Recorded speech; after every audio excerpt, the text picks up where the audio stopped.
नमस्कार दोस्तों। आज हम आपको लेकर चलेंगे उत्तर प्रदेश के प्रतापगढ़ जिले में स्थित मां बेल्हा देवी प्रतापगढ़ की अधिष्ठात्री शक्ति, एक ऐसे दिव्य धाम की ओर जहां श्रद्धा, इतिहास और चमत्कार तीनों का अद्भुत संगम देखने को मिलता है। मां बेल्हा देवी केवल एक मंदिर की देवी नहीं है, बल्कि वे प्रतापगढ़ की अधिष्ठात्री शक्ति मानी जाती हैं। यहां आने वाला हर भक्त यही मानता है कि मां के दरबार से कोई खाली हाथ नहीं लौटता।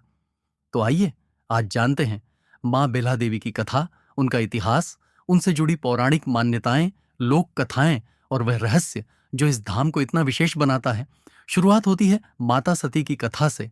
मां बेल्हा देवी की कथा का मूल संबंध माता सती और भगवान शिव से जुड़ा हुआ माना जाता है।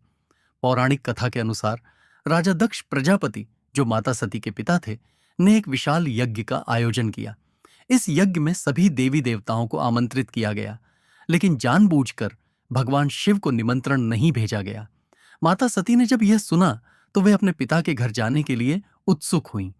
भगवान शिव ने उन्हें समझाया कि बिना बुलाए जाना उचित नहीं होगा, लेकिन पिता के स्नेह में सती यज्ञ में पहुंच गईं।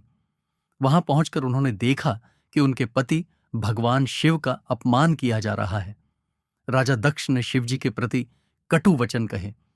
यह अपमान माता सती सह नहीं सकी। उन्होंने क्रोध और दुख में आकर यज्ञ के हवन कुंड में स्वयं को समर्पित कर दिया। यह समाचार जब भगवान शिव तक पहुंचा तो वे अत्यंत क्रोधित हो उठे। वे माता सती के शरीर को कंधे पर लेकर तांडव करने लगे। संपूर्ण ब्रह्मांड कांप उठा। देवताओं ने भगवान विष्णु से प्रार्थना की कि वे इस विनाश को रोकें। तब भगवान विष्णु ने अपने सुदर्शन चक्र से माता सती के शरीर को कई भागों में विभाजित कर दिया। जहां जहां माता के अंग गिरे वहां शक्तिपीठ स्थापित हुए। मान्यता है कि प्रतापगढ़ के इस पवित्र स्थान पर माता सती की कमर, जिसे लोक भाषा में बेला या बेल भी कहा जाता है, गिरी थी। इसी कारण इस स्थान का नाम पड़ा बेल्हा और माता यहां पूजी जाने लगीं, मां बेल्हा देवी के रूप में। यही कारण है कि यह स्थान केवल एक मंदिर नहीं, बल्कि एक शक्तिपीठ की तरह श्रद्धा का केंद्र है।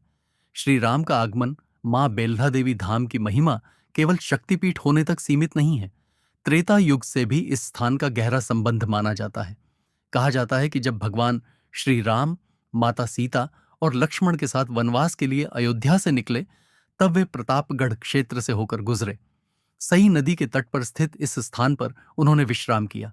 स्थानीय मान्यता के अनुसार श्री राम ने यहां मां बेल्हा देवी की पूजा अर्चना की और वनवास के कठिन मार्ग पर आगे बढ़ने से पहले माता से आशीर्वाद प्राप्त किया। भक्तों का विश्वास है कि श्री राम ने जिस स्थान पर माथा टेका वह स्थान सदैव पवित्र हो गया। आज भी श्रद्धालु इस कथा को अत्यंत भाव से सुनते हैं और मानते हैं कि इस मंदिर में भगवान राम की चरण छाया आज भी विद्यमान है। भरत जी की श्रद्धा, एक और महत्वपूर्ण कथा भरत जी से जुड़ी हुई है। जब भगवान राम वनवास गए तब भरत जी उन्हें वापस अयोध्या लाने चित्रकूट पहुंचे थे। लेकिन जब राम जी ने लौटने से मना कर दिया तब भरत जी अत्यंत दुखी होकर वापस लौटे। कहा जाता है कि अयोध्या लौटते समय भरत जी भी इस स्थान पर रुके। उन्होंने मां बेल्हा देवी के चरणों में प्रणाम किया और प्रार्थना की कि वे श्री राम की मर्यादा और धर्म की रक्षा में सफल हों। इस कारण यह स्थान केवल देवी उपासना का केंद्र नहीं, बल्कि रामायण काल की स्मृतियों से भी जुड़ा हुआ माना जाता है। लोक कथा राजकुमारी बेला की कहानी। अब बात करते हैं एक ऐसी लोक कथा की जो इस स्थान को ऐतिहासिक और मानवीय भावनाओं से भी जोड़ती है।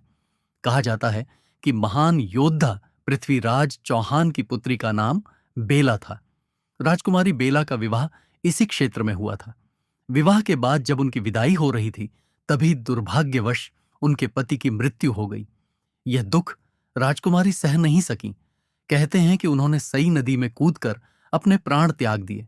स्थानीय लोगों का मानना है कि उसी बेला की स्मृति में इस स्थान का नाम बेला पड़ा, जो बाद में बेल्हा कहलाया। यद्यपि यह कथा पौराणिक प्रमाणों से नहीं जुड़ी, लेकिन लोक विश्वास में इसका बहुत महत्व है और भारत की संस्कृति में लोक कथाएं भी इतिहास जितनी ही जीवंत होती हैं। मंदिर की वर्तमान महिमा आज मां बेल्हा देवी धाम प्रतापगढ़ का सबसे प्रमुख धार्मिक केंद्र है। यह मंदिर सई नदी के किनारे स्थित है और पूरे जिले की आस्था का केंद्र माना जाता है। यहां रोज हजारों श्रद्धालु दर्शन के लिए आते हैं, लेकिन नवरात्रि के समय यह संख्या लाखों तक पहुंच जाती है। नवरात्रि में मंदिर परिसर दीपों, फूलों, भजनों और जयकारों से गूंज उठता है। जय माता दी, बेल्हा माई की जय, इन नारों से पूरा वातावरण भक्तिमय हो जाता है। भक्त नारियल, चुनरी, प्रसाद और अपनी मनोकामनाएं लेकर मां के दरबार में पहुंचते हैं। कई लोग बताते हैं कि वर्षों पुरानी समस्याएं, बीमारी, विवाह, संतान, नौकरी और जीवन की कठिनाइयां मां की कृपा से दूर हुईं। इसलिए यहां एक प्रसिद्ध मान्यता है, जो सच्चे मन से मां बेल्हा देवी को पुकारता है, उसकी झोली कभी खाली नहीं रहती। प्रतापगढ़ की पहचान। प्रतापगढ़ को यदि किसी एक आध्यात्मिक पहचान से जोड़ा जाए तो वह है मां बेल्हा देवी। स्थानीय लोग कहते हैं, प्रतापगढ़ आए और बेल्हा माई के दर्शन न किए तो यात्रा अधूरी है। मां को इस नगर की रक्षक और पालनकर्ता माना जाता है। कई व्यापारी अपनी दुकान शुरू करने से पहले यहां माथा टेकते हैं। कई परिवार विवाह, नामकरण, गृह प्रवेश जैसे शुभ कार्यों से पहले मां का आशीर्वाद लेने अवश्य आते हैं। ये केवल धार्मिक परंपरा नहीं, बल्कि पीढ़ियों से चली आ रही सांस्कृतिक आस्था है। एक आध्यात्मिक अनुभव। जो लोग पहली बार इस मंदिर में आते हैं, वे अक्सर कहते हैं कि यहां प्रवेश करते ही मन शांत हो जाता है। घंटियों की ध्वनि, अगरबत्ती की सुगंध, मां की प्रतिमा की दिव्यता और भक्तों की श्रद्धा, सब मिलकर ऐसा अनुभव कराते हैं जिसे शब्दों में पूरी तरह व्यक्त नहीं किया जा सकता। यह केवल दर्शन नहीं, बल्कि आत्मा का स्पर्श है। तो दोस्तों, ये थी प्रतापगढ़ की अधिष्ठात्री शक्ति मां बेल्हा देवी की अद्भुत कथा। एक ओर पौराणिक शक्तिपीठ की महिमा, दूसरी ओर श्री राम और भरत जी की आस्था, और साथ ही लोक कथा में राजकुमारी बेला की मार्मिक स्मृति। इन सब ने मिलकर इस स्थान को असाधारण बना दिया है। मां बेल्हा देवी केवल एक देवी नहीं, बल्कि विश्वास, शक्ति, करुणा और संरक्षण का प्रतीक है। यदि कभी आपका मार्ग प्रतापगढ़ की ओर जाए तो मां बेल्हा देवी के दरबार में अवश्य जाइए, क्योंकि कुछ स्थान केवल देखे नहीं जाते, उन्हें महसूस किया जाता है, और मां बेल्हा देवी धाम उन्हीं पवित्र स्थलों में से एक है। मैं आशा करता हूं कि आपको यह कथा पसंद आई होगी। यदि आप ऐसे ही और आध्यात्मिक, ऐतिहासिक और रहस्यमयी पॉडकास्ट सुनना चाहते हैं तो हमारे साथ जुड़े रहिए।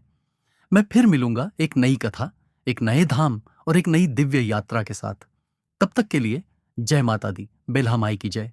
धन्यवाद।